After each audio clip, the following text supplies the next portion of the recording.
Take a look at this brand new ride, almost identical to the Zamperla Griffon. The ride features a main rotating centre that supports 12 arms, each with 2 swinging gondolas. Each gondola holds a single passenger, supported by a seat hung from a pneumatic cylinder. The synchronised rotation and oscillation creates spectacular waves and seat crossings, with swings ranging from 10 to 100 degrees. And that's the first of 7 confirmed flat rides to be coming to Planet Coaster 2. There's returning fan favourites and completely new additions, all to be detailed in the next 2 minutes. So please go ahead and press that like button for saving your precious time. Thank you. Here's 6 more. Planet Coaster 2 will see the return of the impressive Star Shape, manufactured by Sierra. Known as the 360 Power in the original game, the ride, complete with elaborate tower lighting, was a landmark and magnet to many visitors of our parks. The Star Shape's name derives from its 6 seat carriers, mounted in a star-shaped pattern with 5 seats each. Each seat carrier rotates 360 degrees, while 3 different rotational movements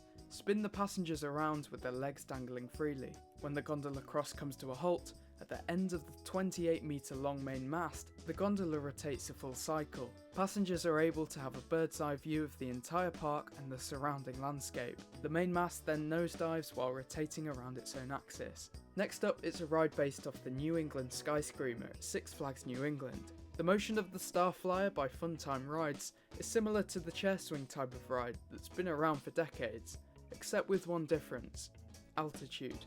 Guests are seated in double, deep-walled seats, fitted with seatbelts that include an in-between-the-leg harness that can only be unlocked by the operator. The Starflyer races up to the top as it spins both backwards and forwards. It's the Sunflare that returns to Planet Coaster 2.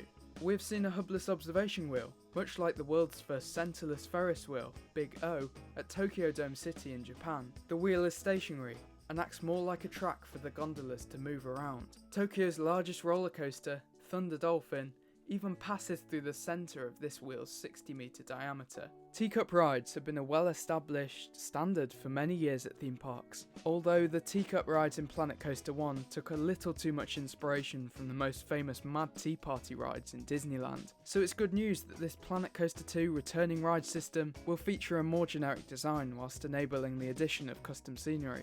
The booster consists of a vertical arm attached at its pivot point to the base of the ride. 1 or 2 gondolas are attached at either end, typically seating 4 riders each. Each gondola also spins vertically. When the arm is vertically orientated, riders can unload and load one gondola while the other is at its maximum height. When operating, both the arm and the gondolas spin, flipping riders head over heels several times. And finally, it's the mystery ride. I'll hold my hands up. I haven't been able to find evidence of this ride anywhere in real life, but what I can tell you is that it's very similar to a Zamperla rotor shake, just with fewer rows of seating that face in opposite directions. It may be the case of Frontier doing one of their minor tweaks to avoid copyright issues, but if you know what it is, let me know in the comments down below.